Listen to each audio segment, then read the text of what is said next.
Welcome, Campo and Joe, ready to fire off another podcast, Facebook Live, or anywhere you check in on 1010XL social channels. Appreciate you listening. Joe C. from XL Primetime, Coach Dave Campo, ready to rock and roll. We say thanks to Beaver Chevrolet. We're gonna try and wow you for the next 30 minutes. They can wow you anytime you drive onto the lot or you log on to beaverchevrolet.com. We say thanks to Brett and the boys for bringing you Coach Campo and a little Campo and Joe. I thought we were going to be talking about another W, Coach. Here we are. We got the L.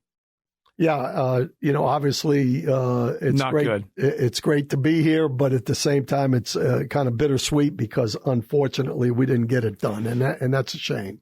Now, you and I, we both looked at this game. I don't think we were over the top. We were looking at this game as a winnable game, stopping the streak. They had lost 8 games in a row to a terrible Texans team. Let's be real. How does it keep happening to this football team, losing to that football team? Well, first of all, obviously I don't think we were over the top thinking that we might have a better ball club going into the game. But the NFL, Joe, you know how it is. You can have a team, beat somebody 24-0 and then have the next game be the exact opposite. That's the way the league is built, and the one thing about our football team, unfortunately, it's disappointing that we didn't win the game, and there's a lot of reasons we didn't win the game.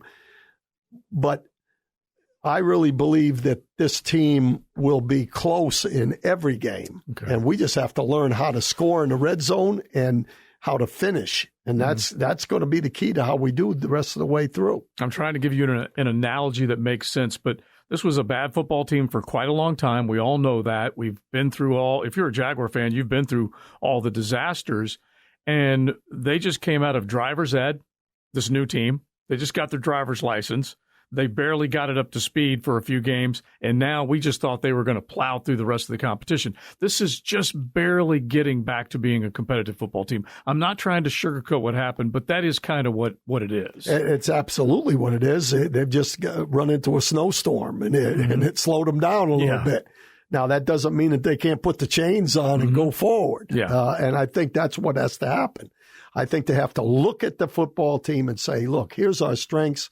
And after the 5th ball game, what your strengths and weaknesses are. And you have to look at it and say, okay, this is how they're going to approach us because of our weaknesses. Here's how we're going to approach them with their weaknesses. And they have to come to an agreement on the best message to go forward. Right. And I think this coaching staff is a good enough one to do that. All right.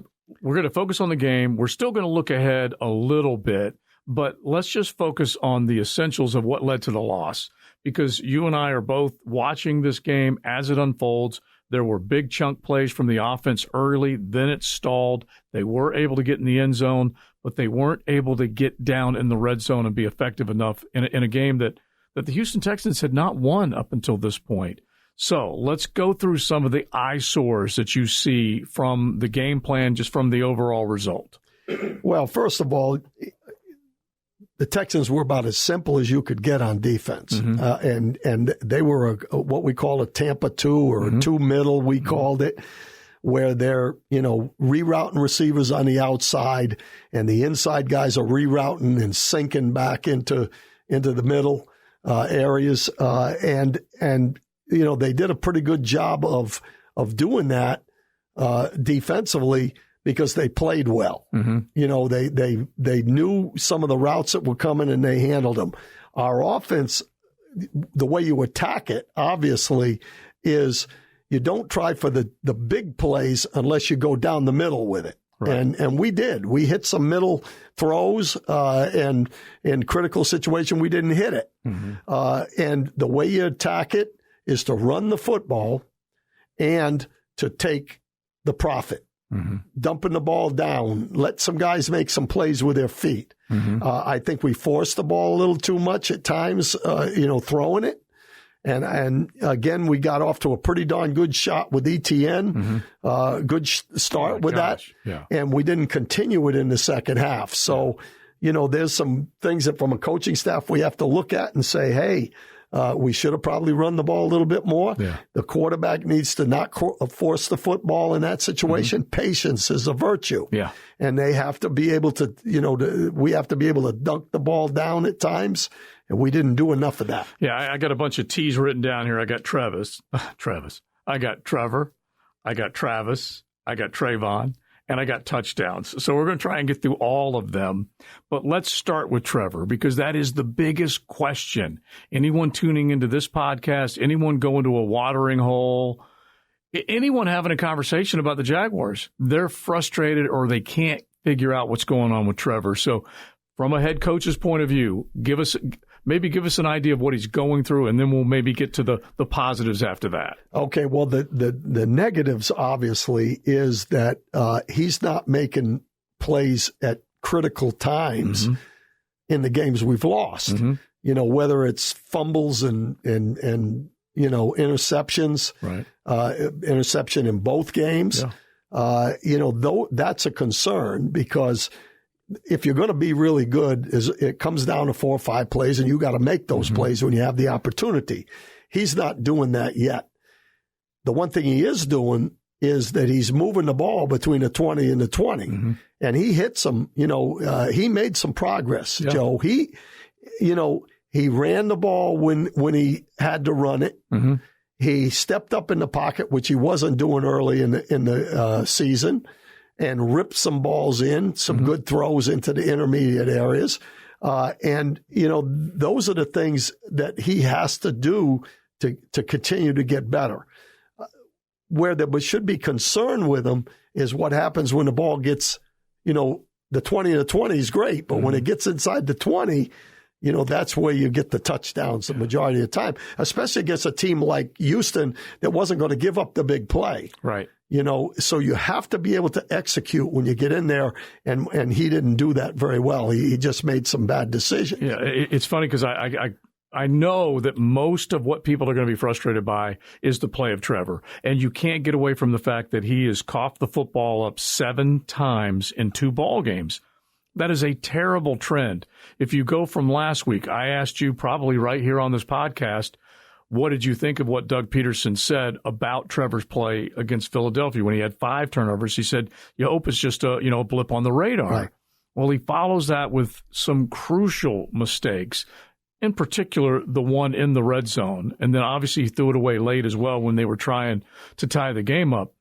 So now, as a head coach, how do you get back in that meeting room or throw the tape on and start to force him into making some timely, critical decisions? Well, first of all, I heard on the text line a number of times on the shows all the way through today, about the fact that he wasn't, the critical situations weren't being done.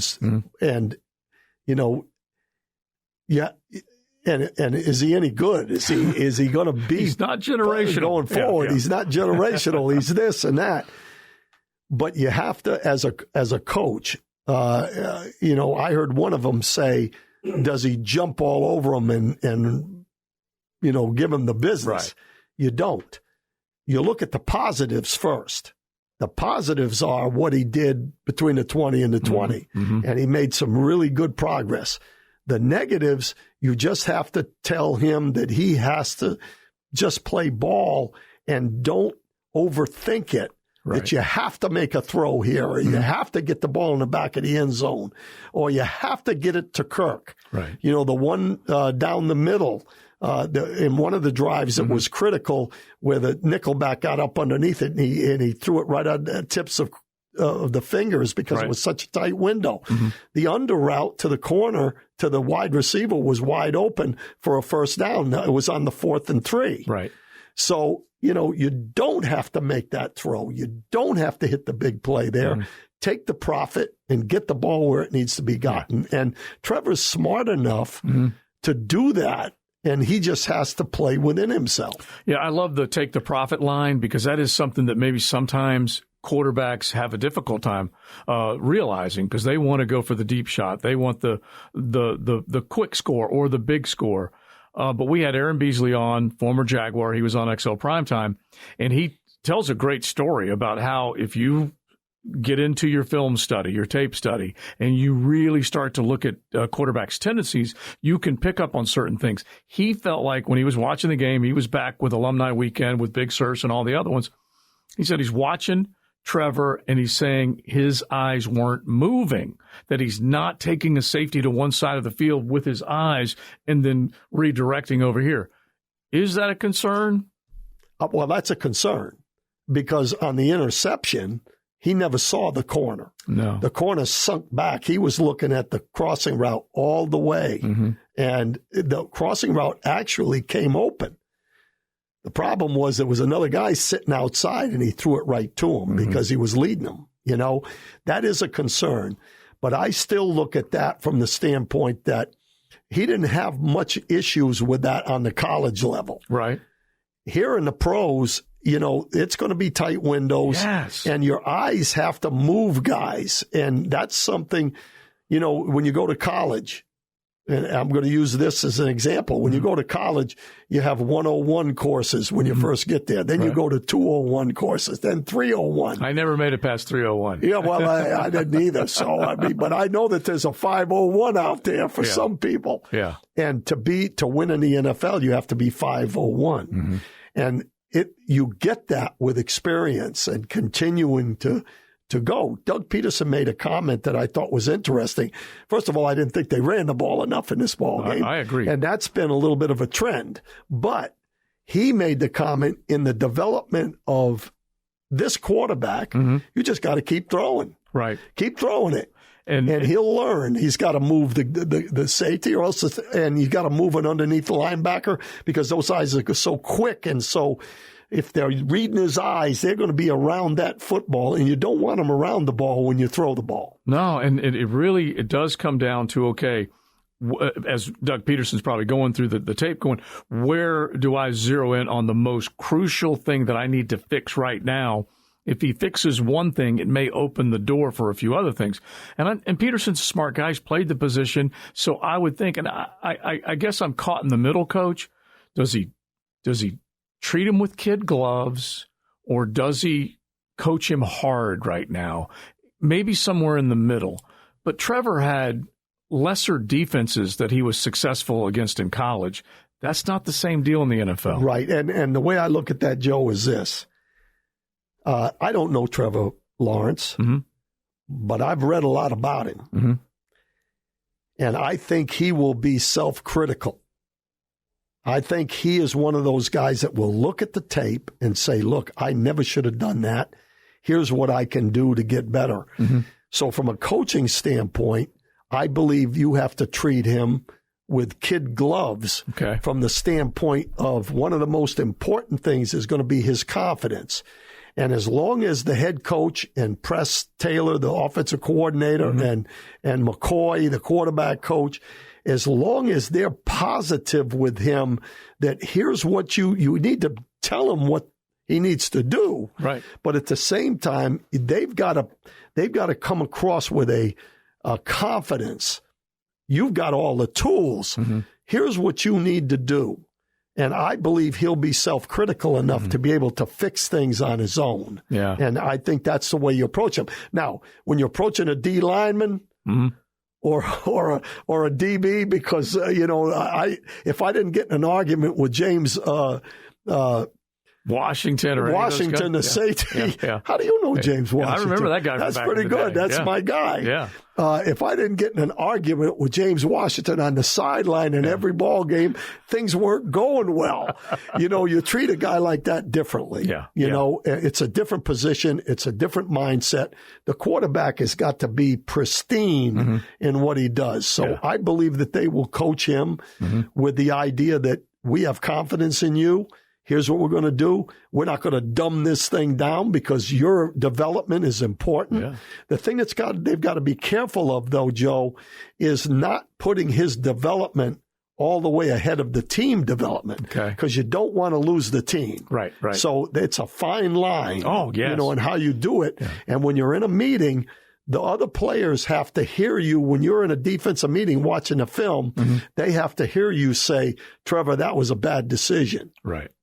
But if you had made this decision, we would have been in great shape. Mm-hmm. Okay. And we would have scored that touchdown inside the 20 or whatever it is. It really is a great way to put it, because he doesn't need to be coddled. He doesn't need to be in a situation where he doesn't get called out for anything. But you do have to figure out. It's just like Phil Jackson managing Michael Jordan versus Dennis Rodman. Two totally different personalities. Absolutely. Two totally different skill sets. You don't coach them both the exact same way. Let's get to the run game. And I went from Trevor to Travis. Travis Etienne busts off 2 big plays. It took him less than 3 plays to get from the 3-yard line past midfield. That stuff doesn't happen in Jaguar land very often. So we're talking about a dynamic cat in Etienne, but they just didn't give him enough touches, particularly in the second half. Yeah, he didn't get the ball hardly at all in the second half. Yeah. I don't know how many carries he had over there, but it wasn't and commiserate with what he did in the first half. Mm-hmm. So, Doug has said it himself that, he might have not utilized the running game enough in a couple ball games. And to me. So now that's 2 ball games. Yeah. And part of the problem is you got 2 running backs that you feel like should get touches. And sometimes, you don't. I've said this before. Someone has to tell him, hey, right. A head coach has got a lot of things on his mind, including calling the game, as well as game management and all the things that go into it. There has to be a tightness of the staff to be able to say, Doug, we need to get number one the ball a little bit more. Yeah. And I think they will go with the hot hand. I think they'll try to get early in the game, get both running backs some touches, but then they'll go with the hot hand. Well, they needed to go when you're playing cover 2 every down. You have to be able to run the ball. Yeah, and that's really Lovie Smith. I call him the defensive Santa. He's got that big, beautiful beard, right? And he did a nice job of keeping everything in front of them. And if Doug Peterson, I think sports radio, it's in our Bible that says we can second guess the coach, even with coach right here. Absolutely. And I have to be careful with that. And I can't help but agree with you that, a few more run plays might have done a few more things, but also Trevor choosing to make some better throws might have done more things. Yeah. Defensively, Trayvon Walker. And look, this is a rookie that jumps off sides. He would have been called for offsides. But he goes beyond that. He hits the quarterback when the play's been whistled dead. He gets called for a personal foul. Keeps the drive alive. They go down. They basically get the game-winning touchdown. How hot are you after that? Or how do you manage that situation? Well, I'm going after him a little bit on that one because that's just lack of common sense. In that situation, first of all, he's a young guy. He's not used to all the rules. But that's one I'm sure has been drummed into them that they're looking at roughing the passer. Right. You don't do what he did right there unless you're frustrated. Okay, that's interesting. You might hit the guy, push him down, but you don't take him and fling him on the ground. Unless you're frustrated with what's been going on. So he has to be calmed down a little bit, and he has to understand that it's not about him. It's about the team, and that's big. So develop that theory a little bit more, because that's interesting you're saying that, because his post-game interview, a lot of short one-word answers, he sounded like he was ticked off. Do you think he's frustrated by where he's being played, frustrated by not being successful against better competition? What do you think it is? Well, I think it's a little bit of frustration about not making a bunch of plays and being the number 1 pick in the draft. Same as Trevor. It's all, I would equate that the same way I would the quarterback making a deep throw when there's 2 guys on the guy. In a situation where you're struggling. Again, Trayvon is going to make plays during the course of the year, but in that particular ball game, his name wasn't called very often. No. And I tweeted out after the game, 2 number 1 overall picks. You basically would say are the reason they didn't win this football game. You can call it out that way because they were certainly a big part of it. There were other things now. Sure. But they were a big part of it for sure. All right. So as we kind of wrap this up, and then we'll later in the week, we'll post some on social media where we're looking forward to going and taking on the Indianapolis Colts. That's a big, big, big ball game. But when you lose 9 straight, and even though it's a brand new coaching staff, a whole bunch of new players, how do you coach them out of that from this week to next week to say, I can imagine you know, short-term memory, forget about it. But how do you coach them out of this? I'm not a good one to ask that of, to be honest with you, because, I never looked at those streaks. Mm-hmm. I just said, hey, the only thing that matters is next week. Okay. When you show up, if we do the same things we did in this ball game, we're going to be 2-4 instead of 2-3. But if we do these things and we do them correctly, and you play within yourself, and we get some things shored up when we get the opportunity to put points on the board, then we're going to be successful. Streaks to me, I guess there's something to it. But with this young football team, I don't think that figured into this game at all. I just think we just didn't play as well as we needed to play in a game that we were able to possibly win at the end. Yeah, it's an absolute mystery, though, because the Houston Texans beat Urban Meyer a couple of times last year. They beat Doug Marrone. They beat Gus Bradley. Bill O'Brien was there, and they were winning, and were basically winning the AFC South. And then David Culley wins twice last year, and they fire him. And then they go and get Lovey, and Lovey's already 1-0. I see the Chief wanted to chime in on this because with the exception of the 2019 Gardner Minshew game, where Jalen Ramsey and Doug Marrone got in the scuffle, and which was in Houston. That was in Houston. The Jaguars lost because they went for 2 at the end of the game, didn't get a loss by 2. And then Sunday, where that was a 1-possession game. Other than those 2, they've murdered the Jaguars. Yeah. It hasn't even been close. Yeah, it's not like it's like a bunch of these one-score games where they barely... No. They play the Jaguars twice a year, and they beat their ass every single time. And to be honest with you, that's why I look at it and say, they didn't kick our tail. Right. We made mistakes. Yeah. And the game was close. It's another one of those games that at the end we could have won the football game. So the streak part of it, if they're just blowing you out every year, then obviously they've got something on you. Sure. But this is a new team, new quarterback, new coaching staff. We just didn't play well enough to win. This is the first one where I felt like the Jaguars lost, but they were the better team. Well, yeah. This is the first one in that entire streak where I felt that way. And they were a better team than the Commanders as well. So that's the NFL. You have to play that day, and you have to make plays when they're there. And not make bad. It's not how many good plays you make. Right. It's how many bad ones you avoid most of the time in this league. Honestly, that's the head scratcher, because there's hope now. The head scratcher is that this is a better football team. And so now Jaguar fan walks into the bank with hope. He thinks he's going to be able to cash in with a dub on Sunday. Obviously, that did not happen. Patience. Patience. I know the fans, that are listening, watching, that are not listening and watching. All those fans out there, patience to them is we've had enough of it. Right. And that's why there's frustration going in. But I'm telling you, I've been through it. With the way we went 1-15, 7-9, 11-5, Super Bowl win with the Cowboys. Right.